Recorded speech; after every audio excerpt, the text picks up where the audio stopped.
Hello hi, మళ్ళీ ఒక కొత్త విషయం తెలుసుకుందాం. మనం డిటర్జెంట్ రాకముందు బట్టలు ఎలా ఉతికేవారంటే యూరిన్తో ఉతికేవారు. షాక్ అయ్యారా?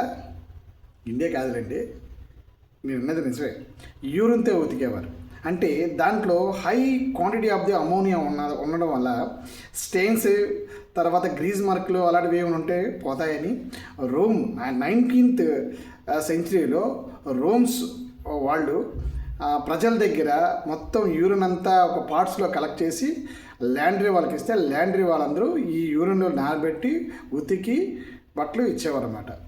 సో ఇది బిజినెస్ ఎక్కువ అవుతుందని చెప్పి అప్పుడు రాజులు లీటర్ కింద చెప్పిన ట్యాక్స్ కూడా కలెక్ట్ చేసేవారు ఆ రోమన్ కింగ్డమ్.